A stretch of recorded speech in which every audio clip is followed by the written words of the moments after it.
திருப்பரங்குன்ற பிரச்சனை எங்கெங்க ஆரம்பிச்சது? இந்த நவாஸ்கனி எம்பி நான் அங்கே போய் சாப்பிட்டுட்டு நான் இந்த இடத்தில் இதை சாப்பிட்டேன். நாம் என்ன சொல்கிறோம்? கோயில் மட்டும் புனிதம்னு சொல்லலை, அந்த கோயில் ஸ்தலமே புனிதம், அந்த இடமே புனிதம்னு சொல்லலை. சபரிமலை இருக்கு, நீங்கள் பம்பைக்கு மேலே பம்பையிலேருந்து ஏறினா அந்த 5 மலை இருக்கு. எங்கேயும் நீங்கள் நான் வெஜிடேரியன் சாப்பிட முடியாதுன்னா முடியாது. கேரளா அரசாங்கம் தான் கம்யூனிஸ்ட் இருந்தாங்க, பம்பை கேரளன்னு ஸ்டாலாக போட்டிருக்காங்க. உடனே அரசு வக்கீல் யார் அந்த சார் என்று கேட்டால் அது நீதிமன்ற அவமதிப்பு. நீதிமன்றம் அப்படி சொல்லவே இல்லை. எங்க நீதிமன்றம் சொல்லித்தான் யாரும் இனிமே யார் இந்த சார் என்று கேட்டால் நாங்கள் அரெஸ்ட் பண்ணி விடுவோம் அப்படி நீதிமன்றம் சொல்லித்தான். அதனால அந்த சார் என்று ஒரு கேரக்டர் எங்க வழக்கில் வரவில்லை என்று சொல்லியிருக்கிறது. அந்த வழக்குல போகவில்லை என்றால் என்ன அர்த்தம்? அந்த வழக்குக்கு விசாரணைக்கே எடுத்துக்கொள்ளப்படவில்லை. நீங்க இதுவரைக்கு அவர் என்னென்ன தப்பு செய்தார் என்று விசாரியுங்கள். ஏன்னா தப்பு செய்தவன் இதுவரைக்கும் மாட்டலை, இப்ப மாட்டியிருக்கான். மாட்டினதுனால இதுக்கு முன்னால் அவன் தப்பு செய்யவே இல்லை, அவன் மீது வழக்கே இல்லை என்று சொல்வது இது ஒரு பெரிய அபத்தம். அப்ப என்ன அர்த்தம்னா, இதுல நீங்க ஒரு மெசேஜ் கொடுக்குறீங்க.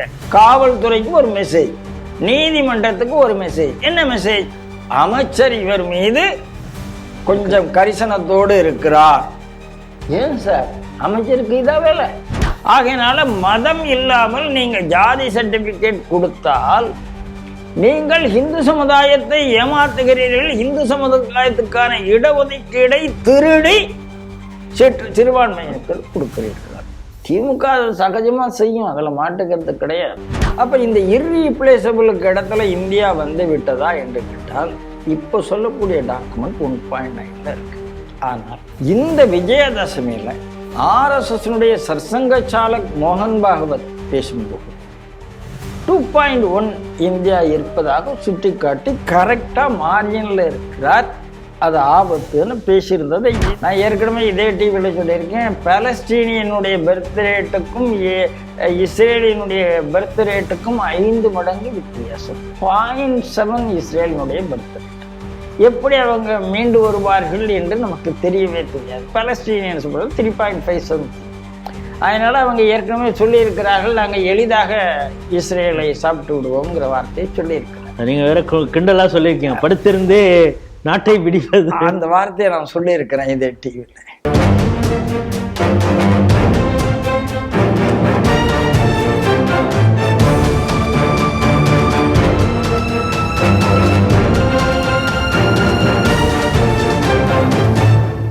ஸ்ரீ டிவி நேயர்களுக்கு வணக்கம். இன்றைய செய்திகள் சிந்தனைகள் நிகழ்ச்சிக்கு உங்களை வரவேற்கிறோம். முதலில் இன்றைய முக்கிய செய்திகளை பார்ப்போம். திருவண்ணாமலை கோயில் வளாகத்துக்குள் 2 பேர் அசைவ உணவு சாப்பிட்டதால் சர்ச்சை, அலட்சியம் காட்டுகிறதா HRNCE? சிறுமி பாலியல் வன்கொடுமை வழக்கில் குற்றவாளிக்கு பரிந்து பேசும் அமைச்சர் கீதா ஜீவன். விஜய்க்கு ஆதரவாக பாதிரியார்கள் களமிறங்குவதால் அச்சத்தில் திமுக யூடியூபர்கள் மூலம் கதறல். தமிழகத்தில் பள்ளி, கல்லூரி மாணவர்களுக்கு வழங்கப்படும் ஜாதி சான்றிதழில் மதத்தை குறிக்கும் ஹிந்து என்ற வார்த்தை நீக்கப்பட்டுள்ளதாக குற்றச்சாட்டு. இந்தியாவில் பிறப்பு விகிதம் அபாய அளவில் குறைந்து வருவதாக ஐநா மக்கள் தொகை நிதியகத்தின் அதிர்ச்சி ரிப்போர்ட். இன்றைய செய்திகள் குறித்து தனது கருத்துக்களை நம்மிடையே பகிர்ந்து கொள்ள நமது அரங்கத்திற்கு ஒரே நாடு இதழின் ஆசிரியர் திரு ராம நம்பி நாராயணன் அவர்கள் வந்திருக்கிறார். ஸ்ரீ டிவி நேயர்கள் சார்பாக அவரை வரவேற்கிறேன். வணக்கம். வணக்கம் ராஜேஷ், சொல்லுங்க. திருவண்ணாமலை கோயில், அதில் ஒரு சர்ச்சை, கோயிலில் சர்ச்சை இல்லை, ஆனால் அதில் சில சர்ச்சைகள் கொஞ்ச நாளாகவே போயிட்டுருக்கு. என்னென்னா, அங்கே உள்ளூர் பக்தர்கள் போய் வழிபட முடியல, அந்த அளவுக்கு இருக்குது. வேற்று மாநிலங்களிலேருந்து வரவங்களுக்கு தான் இங்கே முக்கியத்துவம் கொடுக்குறார்கள்னு ஒரு பக்கம். அப்புறம் அதை சுற்றி வணிக வளாகம் கட்டுறதுக்கு HRNC முற்பட்டதுக்கு அதற்கு எதிராக தீர்ப்பு கொடுத்தது, இது ஒரு பக்கம்லாம் இருந்தால் கூட இப்போ இன்னொரு சர்ச்சை என்ன வந்திருக்குன்னா, அந்த 5ஆம் பிரகாரத்தில் 2 ஒரு ஆணும் ஒரு பெண்ணும் உட்காந்து அவங்க பேக்கெட்டில் எடுத்துகிட்டு ஒரு அசைவ உணவு சாப்பிட்ருக்காங்க. இது என்ன கோயிலில் அதுவும் திருவண்ணாமலையில் இந்த கோயில் வளாகத்திலேயே இப்படி அசைவ உணவு சாப்பிட்றாங்களே அப்படின்னு சொல்லி பக்தர்கள் போய் HRNC ஆஃபீஸில் கம்ப்ளைண்ட் பண்ணேன். அவங்க அங்கே ஊழியர்கள் வந்து இவங்களை கேட்டு இவங்களை போலீஸில் அங்கே இருக்கக்கூடிய போலீஸ்கிட்ட அழைச்சிட்டு போனோடனே அவங்க விசாரணை பண்ணாங்க. நீங்கள் யார் என்ன அதெல்லாம் கொடுத்துருக்காங்க. இது வந்து வீடியோவாக வந்து வைரலாக இருக்குது. தினமலர் போன்ற செய்தி இதில் வந்திருக்குது. இந்த செய்தியை போட்டதே தவறு அப்படின்னு சொல்லக்கூடிய சோகால்டு ஜேர்னலிஸ்ட் எல்லாம் கூட சமூக வலைதளங்கள் எழுதிக்கிட்டு இருக்காங்க. இது தேவையில்லாத பூதாகரமாக இந்த செய்தியை ஆக்குகிறார்கள், குறிப்பாக இந்த இந்துத்துவம். அப்புறம் ஒரு குறிப்பிட்ட ஒரு சில செய்தி பத்திரிகையை சொல்லி ஜாதி வன்மத்தோடு எழுதுறதை பார்க்குறோம். இதை நீங்கள் எப்படி பார்க்குறீங்க?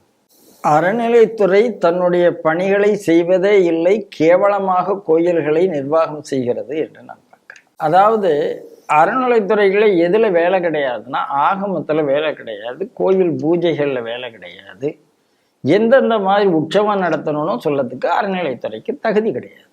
ஆனால் நான் தான் நிர்வாகம், அந்த நிர்வாகத்துக்காக உன்னுடைய வருமானத்திலேருந்து இத்தனை சதவீதம் நான் கையில் எடுத்துக்கொள்வேன் என்று சொல்லக்கூடிய அறநிலையத்துறை. ஏன்னா நிர்வாகத்துக்குன்னு இத்தனை % எடுத்துக்கிறாங்க. அப்ப என்ன நிர்வாகம் பண்ணினார்கள்? 4% auditing fees. Auditing fees 4%, maintenance fees அடுத்தது, இப்படி எல்லாம் தனித்தனியா எடுத்துட்டு என்ன நிர்வாகம் பண்ணியிருக்காங்க? இப்ப பாருங்க, ஒரு ஹிந்து, அதாவது ஆகம கோயில்களில் நான் வெஜிடேரியன் கிடையாது என்பது ஸ்தாபிக்கப்பட்ட ஆகமம். நாம வந்து அசைவ உணவுக்கு எதிரானவர்கள் கிடையாது. அதுவும் ஒரு ஃபுட் கல்ச்சர்ல இருக்கு. அது ஒரு ஃபுட் கல்ச்சர். அதாவது இந்தியா மாதிரி ஃபுட் டைவர்சிட்டி உலகத்துல எதுவுமே கிடையாது. அதை நாம் புரிந்து கொள்ள வேண்டும்.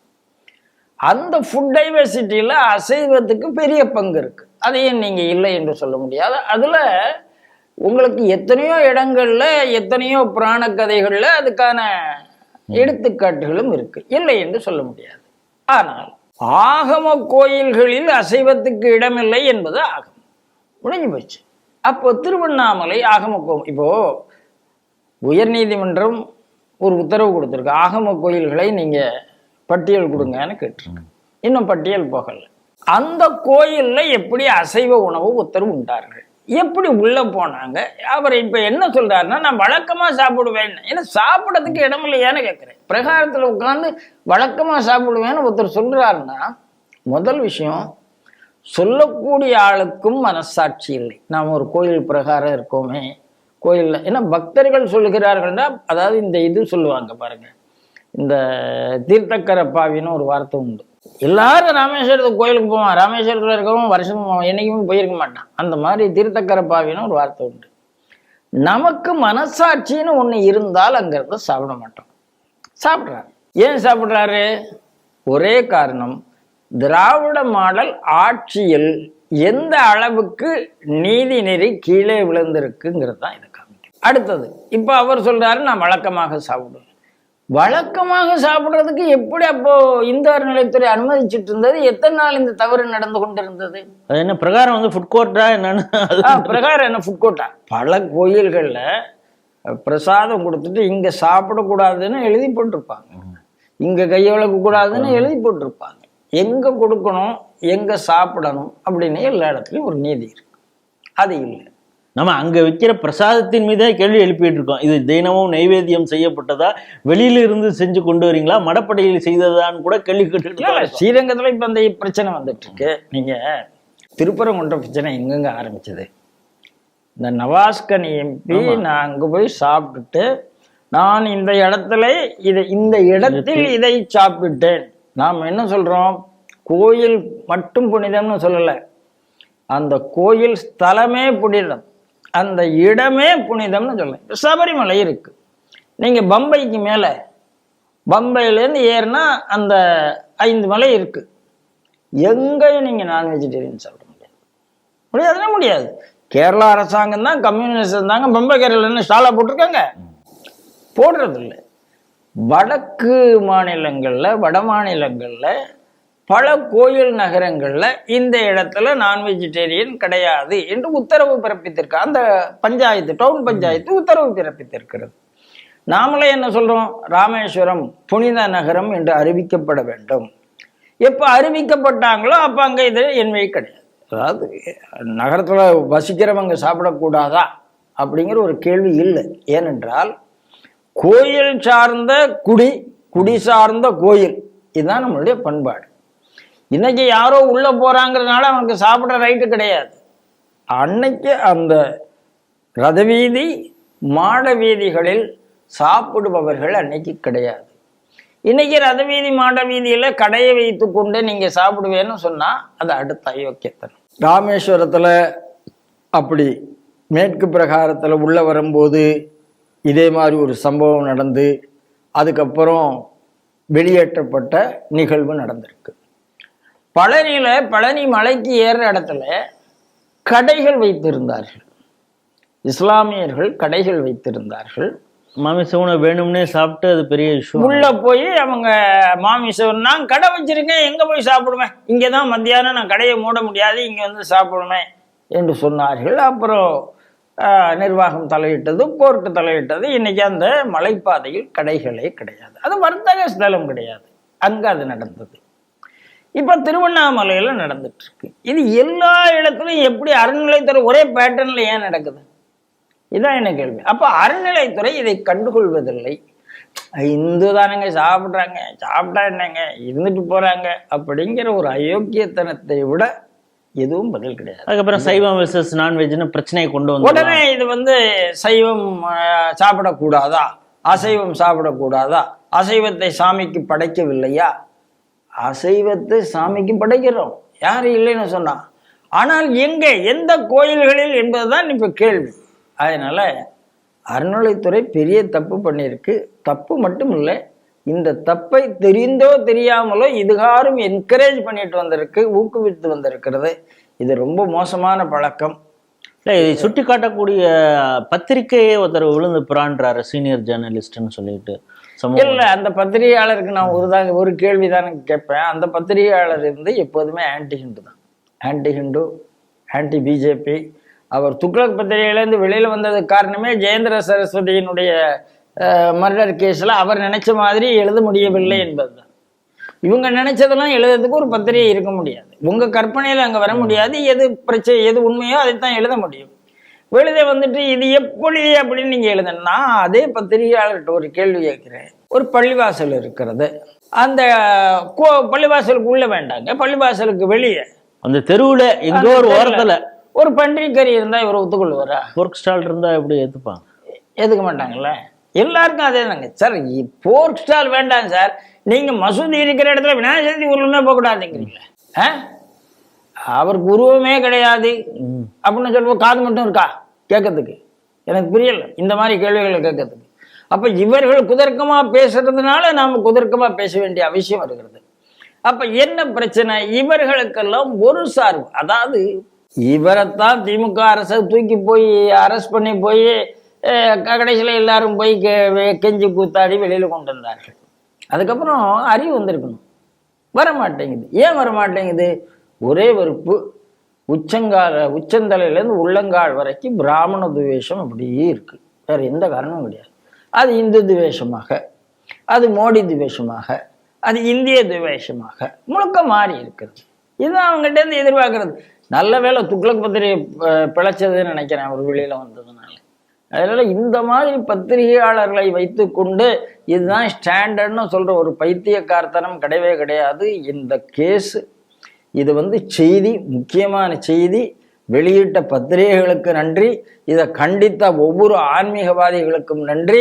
இதை போடக்கூடாதுன்னு சொல்ற பத்திரிகையாளர்கள் யாரு என்றால் இந்த மாற்றத்துக்கான ஊடகவியலாளர் சங்கம்னு சொல்லிக்கிட்டு என் தட்டு என் உணவு, என்ன மாட்டிறைச்சி தமிழன் உணவு என்று பிதற்றி கொண்டிருந்த தமிழ் விரோத பத்திரிகையாளர்கள் தான். தமிழகத்தில் அன்றாட ஒரு நிகழ்வாக பார்க்கிறோம், பெண்களுக்கு எதிராக ஒரு பாலியல் பிரச்சனை. அது வயது வித்தியாசம் இன்றி நடந்துகிட்டு இருக்கு. அதற்கு காரணமாக இருப்பது போதை அப்படிங்கிறது ஒரு பக்கம் இருந்தாலும் இரண்டையுமே இவங்களால் தடுக்க முடியல அப்படிங்கிறது தெரியுது. கடந்த 2-3 நாட்களுக்கு முன்னால் ரொம்ப பரபரப்பாக நடந்த விஷயம் அதுதான் ஊடகங்களில் பேசினது. ஆனால் அது டிபேட்டுக்கெல்லாம் போகல, வேறு விஷயம் பேச ஆரம்பிச்சிட்டாங்க. என்னென்னா, அரசு சேவை இல்லம் அப்படின்னு தாம்பரம் சானட்டோரியத்தில் இருக்குது. இங்கே கிட்டத்தட்ட ஒரு 130 பெண் பிள்ளைகள் அங்கே தங்கி காலேஜ் போகிறது, ஸ்கூலுக்கு போகிறது, இந்த இதை பண்ணிகிட்ருக்காங்க. இது வந்து நடத்துறது வந்து ரன் பை சமூக நலத்துறை. அங்கே இருக்கக்கூடிய மேத்யூ அப்படிங்கக்கூடிய ஒரு காவலாளியே ஒரு 13 வயது இருக்கக்கூடிய ஒரு சிறுமியை காலையில் 5 மணிக்கு பாலியல் வன்கொடுமை செய்திருக்கிறார். அதற்கு அவங்க திமிரிய பொழுது அந்த குழந்தையுடைய காலையே கூட உடைச்சி அது இப்போ எலும்பு முறிவு ஏற்பட்டு சிகிச்சை நடந்துகிட்டு இருக்கு. இதை கண்டிப்பதற்கோ இல்லை நடவடிக்கை எடுப்பது, அவங்க இப்போ சிசிடிவி கேமரா வச்சு அரெஸ்ட் பண்ணிட்டாங்க. ஆனால் அமைச்சர், அந்த சமூக நலத்துறை அமைச்சர் கீதா ஜீவன் என்ன சொல்கிறாருன்னா, 21 வயசுலேருந்து அவர் இங்கே வேலை பார்த்துருக்காரு. அவருக்கு இப்போ வந்து 50 வயசாம். 21 வயசுலேருந்து அவர் இங்கே வந்துட்டு போயிட்டுருக்காரு. அவங்க அம்மா வேலை பார்த்தாங்க. அதுக்கு பிறகு கருணை அடிப்படையில் இவர் கொடுத்தாரு. அவர் மேலே எப்படி சந்தேகப்பட முடியும் அப்படின்னு சொல்கிறது ஒரு கழிவிறக்கம் அவர் மீது கொடுத்துட்டு, யாரை தான் நம்புறதுன்னு தெரியல, ஆனாலும் நடவடிக்கை எடுத்திருக்கிறோம் அப்படின்னு சொல்கிறாங்க. ஏற்கனவே அவங்க வந்து குழந்தை திருமணம் குறித்தும் ஒரு கருத்து சொல்லியிருந்தாங்க. அதற்கு வானதி ஸ்ரீனிவாசன் கடும் கண்டனம் தெரிவிச்சிருந்தாங்க. இந்த 2 செய்தியுமே நீங்கள் எப்படி பார்க்குறீங்க? அமைச்சர் கீதா ஜீவனுக்கு நான் சொல்லக்கூடிய அறிவுரை, யாரைத்தான் நம்புவதுன்னு கேட்குறீங்கல்ல, நம்பாதீங்க. உங்கள் முதல்வரை நம்பாதீர்கள், உங்கள் துணை முதல்வரை நம்பாதீர்கள், அந்த சாரை கண்டுபிடித்து கொடுக்கும் வரை உங்கள் கட்சிக்காரர்களை நம்பாதீர்கள். இதுதான் முதல் அறிவுரை. ஏன்னா எல்லாருக்கும் தெரியும் அங்கே ஒரு சார் இருந்தாருங்கிறது. ஆனால் அதை பற்றி ஒரு இன்வெஸ்டிகேஷன் நடக்கலை சார். கோர்ட் என்ன சார் செய்யும்? நீங்கள் கொடுக்க வச்சிருக்கிற, நீங்கள் கேஸ் என்ன கேஸ் ப்ரெசன்ட் பண்ணியிருக்கீங்களோ அதை வச்சு தீர்ப்பு சொல்லும். அதை பற்றி தீர்ப்பு சொல்லியிருக்கு. தீர்ப்பு சொல்லும் போது என்ன சொல்லியிருக்கு? நாங்கள் வந்து எங்களுக்கு கிடைத்த இந்த சாட்சியங்களால் நாங்கள் மகிழ்ச்சி அடைகிறோம், நல்ல சாட்சி கொடுத்துருக்குறீங்கன்னு சொல்லியிருக்கு. அவ்வளோதான். உடனே அரசு வக்கீல் வந்து யார் அந்த சார் என்று கேட்டால் அது வந்து நீதிமன்ற அவமதிப்பு. நீதிமன்றம் அப்படி சொல்லவே இல்லை. எங்க நீதிமன்றம் சொல்லித்தான் யாரும் இனிமே யார் இந்த சார் என்று கேட்டால் நாங்கள் அரெஸ்ட் பண்ணி விடுவோம் அப்படி நீதிமன்றம் சொல்லித்தான். அதனால அந்த சார் என்ற ஒரு கேரக்டர் எங்க வழக்கில் வரவில்லை என்று சொல்லியிருக்கிறது. அந்த வழக்கில் போகவில்லை என்றால் என்ன அர்த்தம்? அந்த வழக்குக்கு விசாரணைக்கே எடுத்துக்கொள்ளப்படவில்லைன்னு அர்த்தம். இப்போ ஆகையினால கீதா ஜீவனுக்கு என்னுடைய அறிவுரை, அந்த சார் வர்ற வரைக்கும் தயவு செய்து யாரையும் நம்பாது. 2வது கேள்வி, நீங்கள் அந்த மேத்யூ என்கிற நபர் நல்லா பார்த்துக்குங்க. பேரில் சில விஷயங்கள், பேர் சொன்னால் தரம் விளங்கும் அப்படின்னா ஒரு விளம்பரம்லாம் வரும். அப்போ கீதா ஜீவனுக்கு என்ன பாசம் வருகிறது? இந்த தூத்துக்குடியில் இந்த கன்வெர்டட் கிறிஸ்டியன்ஸ் இருக்காங்க இல்லையா, இவங்களுக்குன்னு ஒரு ஸ்பெஷல். இப்போது கனிமொழி ஏன் அந்த தொகுதியை தேர்ந்தெடுத்தார்? 2 காரணம் தான். ஒன்று, கனிமொழி திடீரென்று நாடாராக மாறியிருக்கிறார், இது ஒரு காரணம். ப்ரொஃபைலே மாற்றினவங்க. ப்ரொஃபைல் அதில் டக்குன்னு இருந்த அந்த ப்ரொஃபைலில் இருந்த பெரியாரின் கைத்தடியை எடுத்து விட்டு பனைமரத்தை வைத்த ப்ரொஃபைல் நமக்கு தெரியும். அதுக்கப்புறம் இன்னொரு காரணம் என்ன அப்படின்னா, கிறிஸ்டியன் மெஜாரிட்டி, அதாவது சிறுபான்மையினர் ஓட்டுக்களை வைத்து பிழைப்பது என்பது திமுகவுக்கு கைவந்த கலை. ஆகையினால அங்கே எந்த கிறிஸ்டியன்ஸ் இருந்தாலும், எந்த இந்துக்கள் இருந்தாலும், இந்திய எழுச்சி இருந்தாலும், ஒரு ஜாதி ஒரு மதத்தை பிடித்து கொண்டால் வெற்றி பெறலாம்ங்கிறதும். இப்போ கீதா ஜீவனுக்கு அங்கே என்ன பிரச்சனை வந்தது அப்படின்னா, என்னுடைய பார்வையில் மேத்யூ என்பது ஒரு உறுத்தலாக இருந்திருக்கிறது. இதே ஒரு ஹிந்து சாமியார், ஒரு சாமியார் மடத்தில் ஒரு பாலியல் நடந்ததுன்னா இவங்க என்ன குதிச்சிருப்பார்கள் என்று எனக்கு தெரியும். வேலூர் பக்கத்துலயும் ஏதோ ஒரு உழவார பணி செய்து அதையெல்லாம் வந்து இப்ப பூம் பண்ணிட்டு இருக்காங்களே, ஏதோ ஒரு அர்ச்சகர் வந்து பாலியல் சீண்டல் எப்படின்னா இதற்கு போட்டியாக அதையும் உடனே நம்ம அதற்கு எதிர்ப்பு தெரிவிக்க போறது இல்ல.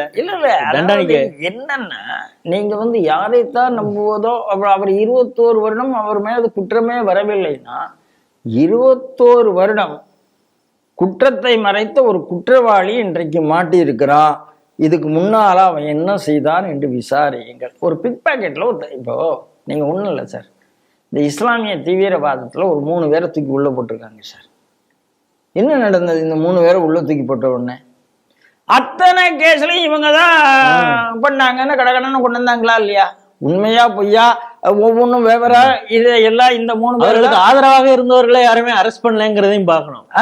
அப்போ எல்லா கேஸ்லையும் அந்த 3 பேரை பிடிச்சு போடுறான். இந்த அந்த சார்ல ஞானசேகரன் மாட்டின மாதிரி இதுவரைக்கும் எத்தனை இந்துத்துவ மர்டர் நடந்த, இந்துத்துவ லீடர்ஸ் மர்டர் ஆயிருக்காங்க, அத்தனைக்கும் இந்த 3 பேர் தான் பிடிச்சு போடுறான். அப்படின்னு சொன்ன மாதிரி எல்லாத்தையும் விசாரிச்சு எல்லா கேஸுக்கும் இவங்க தானே கொண்டு வந்த மாதிரி நீங்க இதுவரைக்கு அவர் என்னென்ன தப்பு செய்தார் என்று விசாரியுங்கள். ஏன்னா தப்பு செய்தவன் இதுவரைக்கும் மாட்டலை, இப்ப மாட்டியிருக்கான். மாட்டினதுனால இதுக்கு முன்னால் அவன் தப்பு செய்யவே இல்லை, அவன் மீது வழக்கே இல்லை என்று சொல்வது இது ஒரு பெரிய அபத்தம். அப்ப என்ன அர்த்தம்னா இதுல நீங்க ஒரு மெசேஜ் கொடுக்குறீங்க, காவல்துறைக்கு ஒரு மெசேஜ், நீதிமன்றத்துக்கு ஒரு மெசேஜ். என்ன மெசேஜ்? அமைச்சர் இவர் மீது கொஞ்சம் கரிசனத்தோடு இருக்கிறார். ஏன் சார் அமைச்சருக்கு இதா வேலை? அமைச்சருக்கு உங்க இடத்துல குற்றம் நடந்த உடனே நீங்க என்ன பண்ணணும்? குற்றவாளியை எந்த ஒரு தயவுதாட்சண்யம் இல்லாமல் தண்டிக்கணும், இரக்கமே காட்டக்கூடாது. அதை விட்டுட்டு அவர் மீது இதுவரை வழக்கே இருந்ததில்லை அப்படின்னு சொன்னா, இப்ப பாருங்க இந்த கேஸ் அண்ணா யூனிவர்சிட்டி கேஸ், அந்த பொண்ணை பத்தி எஃப்ஐஆர்ல எல்லா விவகாரத்தையும் சொல்லி அந்த பொண்ணை மிரட்டி அண்ணா நகர்ல பாவம் மனநலம் பிறந்த அந்த சிறுமி அவருடைய பெற்றோரை மிரட்டி, இந்த குழந்தைக்கு பெற்றோர் இல்லை, இப்போ ஒரு அதுதான் நமக்கு ரொம்ப வருத்தமா இருக்கு. அதாவது சில நாட்களுக்கு முன்னால தந்தை இழந்திருக்கா, அவ 4 நாளைக்கு முன்னாலதான் இந்த காப்பகத்துக்கு வந்திருக்கா. காலையில விடிகாத்தால 5 மணிக்கு இது போன்ற ஒரு கயவன் இந்த வேலையை செய்கிறான். அப்படிங்கிறப்ப இனிமே காலையில் 5 மணி வந்தாலே அந்த குழந்தைக்கு என்ன மாதிரியான ஒரு உணர்வு இருப்போம்? சரி, நம்ம அப்பாவை இழந்திருக்கோம், இங்கே வந்தால் பாதுகாப்பாக இருக்கலாம், நம்ம படிக்கலான்னு யோசிக்கக்கூடிய அந்த குழந்தைக்கு மன ரீதியாக எப்படிப்பட்ட ஒரு பாதிப்பை ஏற்படுத்தியிருக்குங்கிற கொஞ்சம் கூட கவலைப்படாம மேத்யூவை பற்றி கரிசனம் அவர் காட்டி இருக்கிறாருங்கிறது தான் நமக்கு புரியல. அதுதாங்க சொல்றேன். நீங்க உங்களுக்கு சிறுபான்மை பித்து இருக்கலாம், சிறுபான்மை ஓட்டு வங்கி இருக்கலாம், நான் இல்லைன்னுலாம் சொல்லலை. ஆனால் ஒரு குற்றவாளி ஐயோ அவன் மேல இல்லவே இல்லையேன்னு அமைச்சர் சொல்ல வேண்டிய அவசியம் இல்லை. நான் அவ்வளவுதான் சொல்லுவேன். அமைச்சருக்கு இது தேவையில்லாத, அப்போ அமைச்சர் அவரை தப்புவிக்க முயற்சி பண்ணுகிறார்னு அர்த்தம். அப்போ அமைச்சருக்கு ஏற்கனவே தெரிந்திருக்கிறது என்ற அர்த்தம். எப்படினாலும் எடுத்துக்கொள்ளலாமா இல்லையா? அதனால இன்னொரு விஷயம் பாருங்க, கொஞ்ச நாளைக்கு முன்னால்தான் அந்த ஞானசேகரன் கேஸ் வந்த உடனே பாருங்க நாங்க எப்படி பெண்களை காப்பாத்திட்டோம் பாருங்க, எவ்வளவு சீக்கிரம் கேஸை நடத்திட்டோம் போற அப்படிலாம் நம்ம முதல்வர் பேசினார். முதல்வர் அவர்களே, அடுத்து இன்னும் வரிசையா அந்த மாதிரி நிறைய நடக்கும். வெட்கக்கேடு தொடர்ந்து கொண்டுதான் இருக்கிறது. நீங்க ஒத்தரத்தான் மாட்டியிருக்கிறீங்க, நிறைய பேரை தப்பிச்சிருக்கிறீங்க, தப்பி வைத்து இருக்கிறீர்கள். அதனால இதுல பெருமை இல்லை, சிறுமை சிறுமை சிறுமைதான் இருக்கிறது. இப்போ சென்ற செய்தியில நீங்க திமுக ஏன் இப்படி செயல்படுதுன்னா மைனாரிட்டிகளோட ஓட்டு அப்படின்னு, அந்த ஓட்டு தான் இப்பொழுது ஒரு சிக்கலை ஏற்படுத்துமோ அப்படிங்கிறது சம்பந்தமாக தான் அடுத்த செய்தியை எல்லாம் அதுக்கு ஒரு கனெக்டிவிட்டி இருக்கு. விஜய்க்கு ஆதரவாக பாதிரியார்கள் எல்லாம் களம் இறங்கி விடுவார்களோங்கிற ஒரு அச்சம் வந்திருக்கு. ஏற்கனவே இது சம்பந்தமாக நம்ம பேசியிருக்கிறோம். திண்டுக்கல்ல மதம் மாறிய வன்னியர்களுக்கு எம்பிசி சீட்டு வேணும் அப்படின்னு சொல்லி நடந்த மாநாடு, நாங்கள் யாருக்கு ஓட்டு போடணும்னு நாங்கள் டிசைட் பண்ணணும் வேண்டிய ஒரு சூழல் வரும், நாங்கள் உங்கள்கிட்ட கெஞ்ச வேண்டிய அவசியம் இல்லை அப்படின்லாம் நேரடியாகவே முதல்வருக்கு ஒரு சவால் விடுறது மாதிரி விட்டாங்க. இப்பொழுது என்னன்னா, ஒருவேளை அப்படி நடந்துட்டா என்ன பண்ணுறதுங்கிற ஒரு அச்சம் இந்த திமுகவுக்கும் வந்ததுனால அவங்க இப்போ என்னென்னா, ஒரு சில அவங்களுடைய கைத்தடிகள், அவங்க தூக்கி போட்ட அந்த குறைக்கக்கூடிய ஆட்கள்லாம் வச்சுக்கிட்டு யூடியூப்பில் அங்கங்கே கிறிஸ்தவர்கள்லாம் விஜய்க்கு ஓட்டு போட்டிங்கன்னா நாளைக்கு பிரச்சனையே உங்களுக்கு பிஜேபினால வரும், அதிமுக கூட்டணியினால வரும், அதனால் சிறுபான்மையினர் ஓட்டு சிந்தாமல் சிதறாமல் திமுகவுக்கு தான் விழணும், அப்போ தான் நீங்கள் பாதுகாப்பாக இருக்க முடியும் அப்படிங்கிறது மாதிரிலாம் பேச வச்சுருக்கிறாங்க. இந்த ஒரு அச்சம் ஒன்று பாஜக அதிமுக கூட்டணி, அந்த ஒரு அச்சம் இருக்குது. இப்பொழுது மைனாரிட்டி ஓட்டு, குறிப்பாக கன்சாலிடேட்டடாக போட்ட கிறிஸ்தவர்களை ஓட்டு நமக்கு கிடைக்காமல் போயிடுமோங்கிற ஒரு அச்சம் திமுகவுக்கு வந்திருப்பதற்கு காரணம் என்ன? அதாவது சிறுபான்மையினர்களை கொத்தடிமைகளாக வைத்திருக்கக்கூடிய கட்சி தான் திமுக, காங்கிரஸ் ஆகிய கட்சிகள். இவங்க ஓட்டு வங்கி அங்க இங்கே போயிடக்கூடாதுங்கிறத அவங்க என்னைக்குமே தெளிவா இருப்பாங்க, அதுல மாற்றுக்கிறதே கிடையாது. ஆகையினால இப்போ கிறிஸ்தவ ஓட்டு அங்க போயிட்டா இது வரைக்கும் அந்த பயம் வரல. ஏன் அந்த பயம் வருகிறது? அக்மார் கிறிஸ்துவராக இருக்கிறவர் கட்சி ஆரம்பிச்சிருக்கார். அக்மார் கிறிஸ்தவர், ஜோசப் விஜய் அவர் நல்லா பார்த்துங்க, அப்பா இவங்க அம்மாவை மதம் மாத்தினவர், அவ்வளவுதானே. மதம் மாற்றக்கூடாதுன்னு ஒரு கொள்கை இருக்குமானா முதல்ல இவர் யாரை கண்டிச்சிருக்கணும்? எங்க அப்பாவை கூப்பிட்டியாம அம்மாவை மதம் மாத்தின ரொம்ப தப்பாச்சே அப்படின்னு சொல்லியிருக்கணும். எனக்கு மத சுதந்திரம் உண்டு, நான் எல்லா தெய்வங்களையும் வழிவிடுவேன், நான் ஜோசப் விஜய் இல்லை என்று சொல்லியிருக்கணும். அப்படிலாம் சொல்லலை. ஆனா இப்ப அவங்க அப்பாவே அங்கங்க கோயிலுக்கு போயிட்டு இருக்காரு. அது கதை, அதுதான் வாழ்க்கைங்கிறது. அப்போ இவர் எப்படி இருந்தாரு அப்படின்னா நமக்கு தெரியும். அந்த மதத்தின் காரணமாகவே உங்களை சேர்ந்தவர்கள் இந்த அரசாங்கத்தை பத்தி தப்பா எழுதி கொடுத்த டயலாக்கை சினிமாவில் படித்து விட்டு எதையுமே இன்னைக்கும் அவருக்கு ஒன்றும் தெரியாது. இன்னைக்கும் அவர் ஸ்கிரிப்ட் ரைட்டர் எதை எழுதி கொடுக்காரோ அதுதான் படிச்சுட்டு இருக்காரு, அது வேற விஷயம்.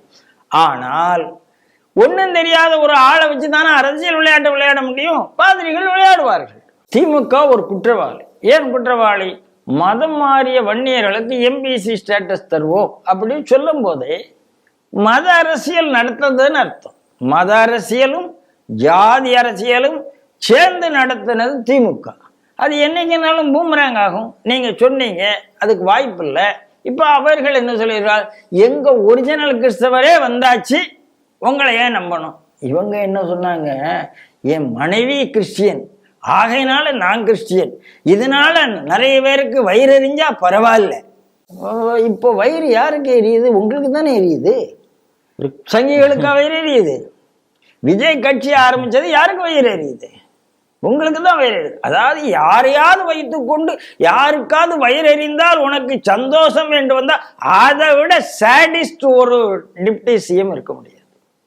ஆனா அவர் எப்போதுமே சாடிஸ்ட் தான். அப்போ மக்கள் என்ன நினைக்கிறார்கள்?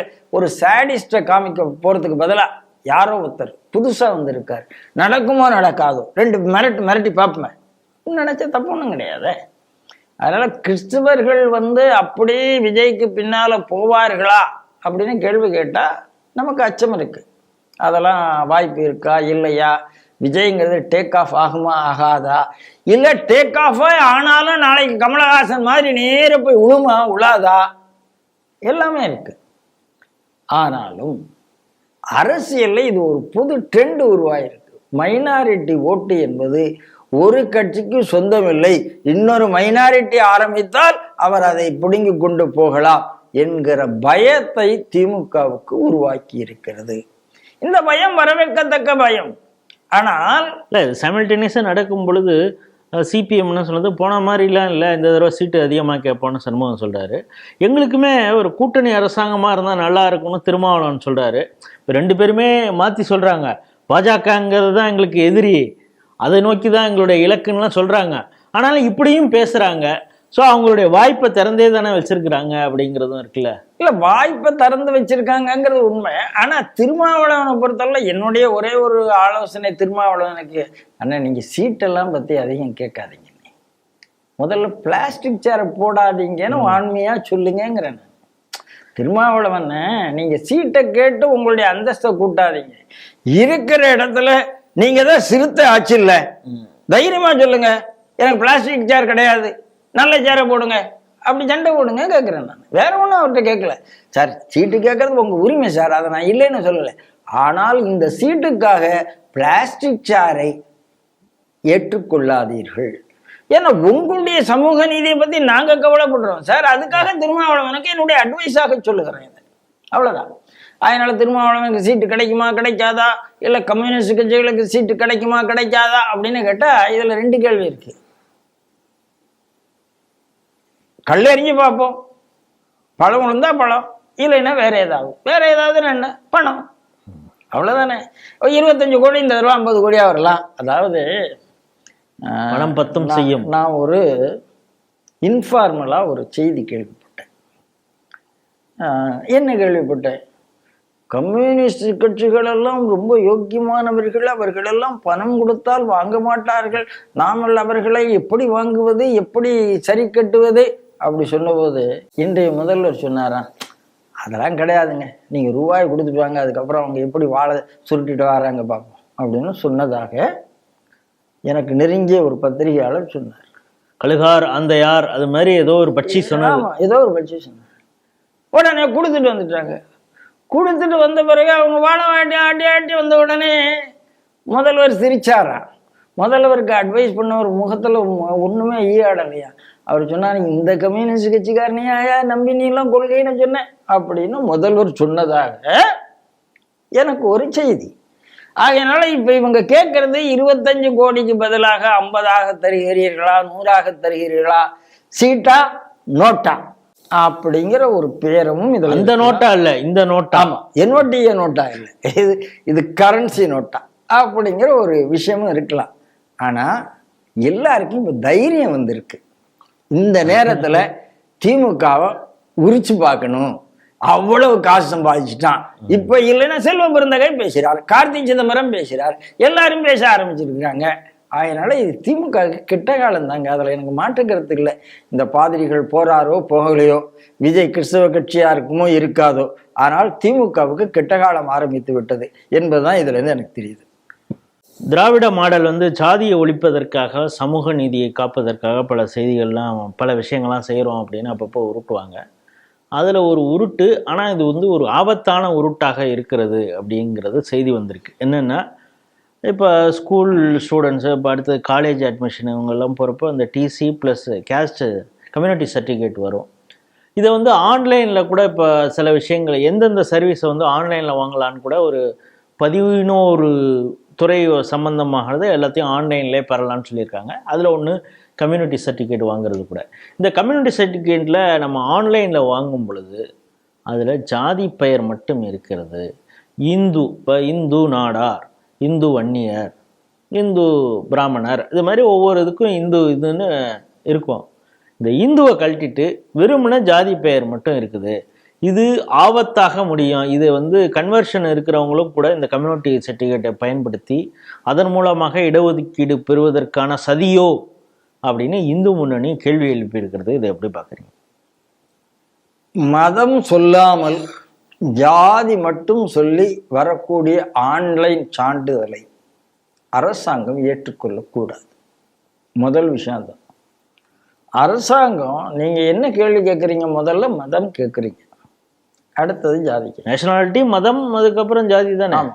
அப்ப மதத்தை சொல்லாம நான் ஜாதி சர்டிபிகேட் மட்டும் கொடுப்பேன்னு சொல்றது உங்களுடைய சட்ட விதிகளுக்கு புறம்பானது, அரசியல் சட்ட விதிகளுக்கே புறம்பானது. ஏன்னா அரசியல் சட்டமே உங்களுக்கு ரிசர்வேஷன் எப்படி கொடுக்கறது? மதம் சார்ந்த ஜாதி சார்ந்து தான், மதம் இல்லாத ஜாதி சார்ந்து கொடுக்கணும். மதம் சார்ந்து ரிசர்வேஷன் கிடையாது, ஜாதி சார்ந்துதான் ரிசர்வேஷன். ஜாதி சார்ந்து என்றால் இந்து மதத்தில் மட்டும்தான் ஜாதி இருக்கிறது என்பதால் ஜாதி சார்ந்து. அது சொல்லிதானே இவங்களும் பிரச்சாரம் பண்றாங்க.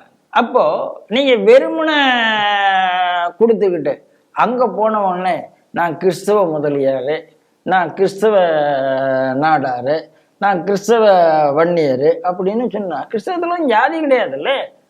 இப்போ ஜாதி இல்லாத மதங்களில் ஜாதி வரும்போது இந்துக்கள் ஏமாற்றப்படுகிறார்கள். ஆகையினால மதம் இல்லாமல் நீங்க ஜாதி சர்டிபிகேட் கொடுத்தால் நீங்கள் இந்து சமுதாயத்தை ஏமாத்துகிறீர்கள். இந்து சமுதாயத்துக்கான இடஒதுக்கீடை திருடி சிறுபான்மையினருக்கு கொடுக்கிறீர்கள். திமுக சகஜமா செய்யும், அதுல மாட்டுக்கிறது கிடையாது. ஆனால் நாம் என்ன சொல்லுகிறோம்? இனிமே ஆன்லைன்ல மதம் இல்லாத ஒரு ஜாதி சான்றிதழ் வந்தால் அதை ஏற்றுக்கொள்ளக்கூடாது என்று அரசாங்கம் உடனடியாக தகவல் தெரிவிக்கணும். இல்லை என்றால் ஆன்லைன்ல அது சரி பண்ணணும். அதுவும் இல்லை என்றால் இதற்காக ஒரு ஆர்ப்பாட்டமோ போராட்டமோ செய்ய வேண்டிய கட்டாயம் எதிர்க்கட்சிகளுக்கு வரும். அப்படித்தான் நான் நினைக்கிறேன். அடுத்த செய்தி ஒரு அதிர்ச்சியான செய்தி. என்னன்னா, யுனைடெட் நேஷன்ஸ் பாப்புலேஷன் ஃபண்ட் அவங்க வந்து ஒரு ரிப்போர்ட் சொல்கிறாங்க. என்னென்னா, இந்தியாவுடைய ஃபெர்டிலிட்டி ரேட், அந்த பிறப்பு அந்த சதவீதம் வந்து இர்ரீப்ளேசபிள் லெவலுக்கு போயிடுச்சு அப்படிங்கிறது மாதிரி சொல்கிறாங்க. 2025 1.46 பில்லியன் இருக்குது அப்படின்னா ஃபெர்டிலிட்டி ரேட் வந்து 1.9 இருக்குது. அடுத்த 40 வருஷத்தில் இது மிகப்பெரிய குறைந்த அளவுக்கு போகும் அப்படிங்கிறாங்க. அதற்கு காரணம் அவங்க சொல்கிறாங்கன்னா, கிட்டத்தட்ட 36% பெண்களுக்கு ஒரு அன்இன்டெண்டட் ப்ரெக்னன்சி அதில் தான் இருக்குது. 30% வந்து அன்ஃபில்ஃபில்டு டிசைர், குழந்தை பெற்றுக்கிறதா வேண்டாமா அப்படிங்கிற ஒரு குழப்பத்தில் இருக்கிறாங்க. 23% இந்த இரண்டுமாகவும் இருக்கிறாங்க. இதனால் மிகப்பெரிய சரிவை சந்திக்கும் பிறப்பு விகிதம் அப்படிங்கிறத சொல்லியிருக்காங்க. இதற்கு என்னவெல்லாம் காரணம் இருக்குன்னு நீங்கள் நினைக்கிறீங்க? அதாவதுங்க, டெமோகிராஃபின்னு ஒன்று இருக்குது. அதாவது பாப்புலேஷன் சயின்ஸ். ஒரு நாட்டினுடைய ஜனத்தொகை என்ன அப்படிங்கிறத வச்சுட்டு அந்த நாட்டினுடைய ஹியூமன் ரிசோர்ஸ் என்ன, மனித வளம் என்ன, அது எப்படி பெர்ஃபார்ம் பண்ணும் அப்படிங்கிறலாம் சொல்கிறது டெமோகிராஃபிக்கல் சயின்ஸ். இந்த டெமோகிராஃபி படி எந்த ஒரு நாடும் 2.1 விட குறைந்தால் அது இர்ரீப்ளேசபிள். மீண்டும் மறுஉருவாக்கம் ஆகிறது பண்றது கஷ்டம், இர்ரீப்ளேசபிள் என்று சொல்லுகிறார்கள். அப்போ இந்த இர்ரீப்ளேசபிளுக்கு இடத்துல இந்தியா வந்து விட்டதா என்று கேட்டால் இப்போ சொல்லக்கூடிய டாக்குமெண்ட் 1.9 இருக்கு. ஆனால் இந்த விஜயதசமியில் ஆர்எஸ்எஸ்னுடைய சர்சங்க சாலக் மோகன் பாகவத் பேசும்போது 2.1 இந்தியா இருப்பதாக சுட்டிக்காட்டி கரெக்டாக மார்ஜினில் இருக்கிறார். அது ஆபத்துன்னு பேசியிருந்ததை இதே ஸ்ரீ டிவியில் நான் பேசினதாக எனக்கு ஞாபகம். ஸோ ரெட் அலர்ட் ஆல்ரெடி இந்த சமுதாயத்திற்கு கொடுத்தாச்சு. ரெட் அலர்ட் வந்து ஆர்எஸ்எஸ் ஏற்கனவே கொடுத்திருக்கிறது. ஆனால் இப்போ 1.9 விஜயதசமி அக்டோபர்லன்னா அதுக்குள்ளே ஜூலைக்குள்ளே 1.9 வந்திருக்குமா, அவ்வளவு பெரிய டிக்ளைன் இருக்குமா என்று நான் நினைக்கவில்லை. ஆனால் யூஎன்னுடைய ரிப்போர்ட் எப்போதுமே இந்த மாதிரி இந்த நாடுகளை பயமுறுத்துவதற்கான ஒரு ரிப்போர்ட் எப்போதுமே அவங்க கையில் வச்சிருப்பாங்க. அந்த 2.1 கீழே போயிடுதா அப்படின்னு இந்த ரிப்போர்ட்டை நான் நம்பவில்லை. ஆனால் இதில் இருக்கிற ஆபத்தை நான் உணர்ந்திருக்கேன். இப்போ இந்த டெமோகிராஃபி குறைந்ததுனால என்ன ஆச்சு? யூரோப்பியன் கண்ட்ரிஸ் எல்லாம் மனித வளம் இல்லாமல் இல்லீகல் இமிகிரண்ட் நம்பி இன்னைக்கு அந்த நாடுகள் தங்களுடைய சுயத்தை இழந்து கொண்டிருக்கிறது. எல்லாமே பிலோ 2.1 போச்சு. ஜப்பான் 1.5க்கு போயிடுது. 1.5 போனதன் காரணமாக இன்னைக்கு ஜப்பான்ல இளைஞர் ஜனத்தொகை என்பதே இல்லை. 65 வயசுக்கு மேல இருக்கிறவங்க தான் இருக்காங்க. அதாவது லாங்கிவிட்டி ஆஃப் லைஃபை பார்த்தவர்கள் புது பிறப்பை பத்தி கவலைப்படலை. நான் ஏற்கனவே இதே டிவியில் சொல்லியிருக்கேன், பாலஸ்தீனியனுடைய பர்த் ரேட்டுக்கும் இஸ்ரேலினுடைய பர்த் ரேட்டுக்கும் 5 மடங்கு வித்தியாசம். 0.7 இஸ்ரேலினுடைய பர்த் ரேட். எப்படி அவங்க மீண்டு வருவார்கள் என்று நமக்கு தெரியவே தெரியாது. Palestinians 3.5 something. அதனால அவங்க ஏற்கனவே சொல்லியிருக்கிறார்கள், நாங்கள் எளிதாக இஸ்ரேலை சாப்பிட்டு விடுவோம்ங்கிற வார்த்தையை சொல்லியிருக்கிறாங்க. நீங்க வேற கிண்டலா சொல்லியிருக்கீங்க, படுத்திருந்தே நாட்டை பிடிப்பது, அந்த வார்த்தையை நான் சொல்லியிருக்கிறேன் இதே டிவியில். அதனால இந்த ஆபத்து இருக்கு என்பதை இன்னைக்கு உலகம் புரிந்து கொண்டு இருக்கிறது.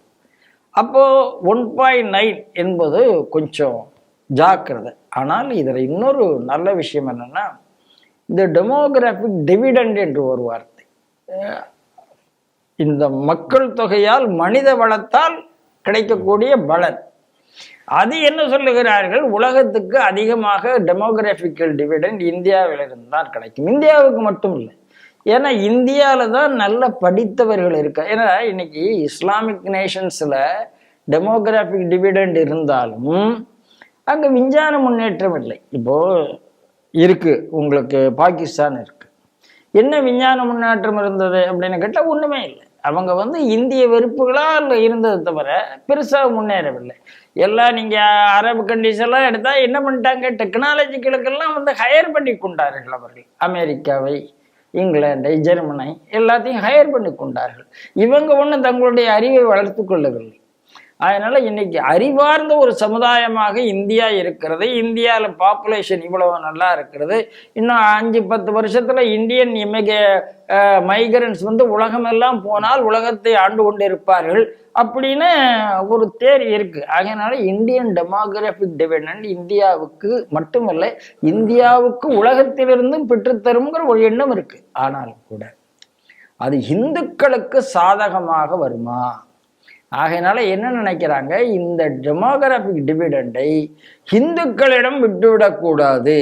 ஆகையினால அவங்களுக்கு இந்து மத மீது அவநம்பிக்கையை புகுத்த வேண்டும், மதமாற்றம் செய்ய வேண்டும், தங்களுடைய ரூட்ஸ்லேருந்து அவங்கள கழட்டி விட்டுட்டு நாம எடுத்துக்கொள்ளலாம். இப்போ கமலா ஹாரிஸ், நம்ம ஊருக்காரன் வேணா அந்த அம்மாவை கொண்டாடிட்டு இருக்கலாம், அந்த அம்மா ரூட்ஸ்லேருந்து மாறி போன அம்மாங்கிறது நமக்கு தெரியும். நமக்கு துளசி கபாடு வேணுமா கமலா ஹாரிஸ் வேணுமான்னு நம்ம தான் யோசிக்கணும். நாம தான் யோசிக்கணும். ஆகையினால இந்த பிரச்சனைகள் எல்லாம் இருக்கிறது என்பதை இந்த ரிப்போர்ட் காமித்திருக்கிறது. இது ஏற்கனவே மோகன் பாகவத் அவர்கள் சொன்ன ரிப்போர்ட்டையும் இதையும் பண்ணா UN இந்தியாவுக்கு செய்யும் எச்சரிக்கை இது இந்தியாவுக்கான எச்சரிக்கை இல்லை, இந்துக்களுக்கான எச்சரிக்கை. சரி, இதை ஓவர் கம் பண்ணணும்னா என்ன பண்ணணும் இந்த இந்து சமுதாயம்?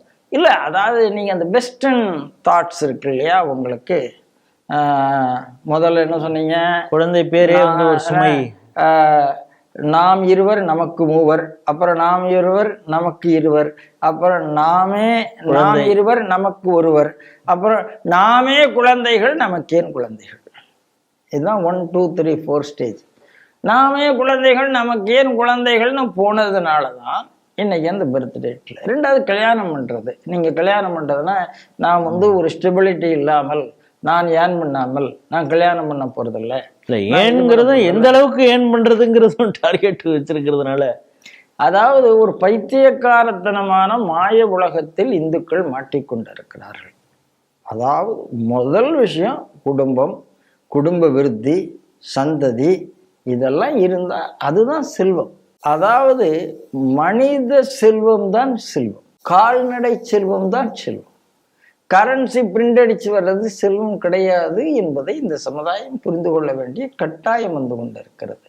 அதனால இந்த வெஸ்டர்ன் தாட்ஸ்லேருந்து நீங்கள் மாறி இந்த இயற்கையை சுரண்டுவதை விட்டு இயற்கையோடு வாழ துவங்கும் போது தான் இதெல்லாம் மாறும். அதனால இந்த ப்ராப்பராக ஆண் பெண் திருமணம்ங்கிறதை தாண்டி இப்போ புதுசாக வேறு ஆம்பளையா கல்யாணம் பண்ணிக்கிறது, பெண் அது ஒரு ஃபேஷனாக அப்போ போயிட்டு அதில் பல இந்து சமுதாயத்தை சார்ந்தவர்களுக்கு தான் அந்த பாதையில் போகிறாங்கிற அந்த ஒரு எச்சரிக்கை. இல்லை, இயற்கைக்கு அதாவது அதுதாங்க, நீங்கள் இஸ்லாமிய சமுதாயத்தை எடுத்துக்கொண்டால் இந்த மாதிரி பிறழ்வுகளுக்கு அங்கே இடமே கிடையாது. கத்தோலிக்க கிறிஸ்தவ சமுதாயத்தில் இடம் கிடையாது, இடம் வந்து கொண்டு இருக்கிறது.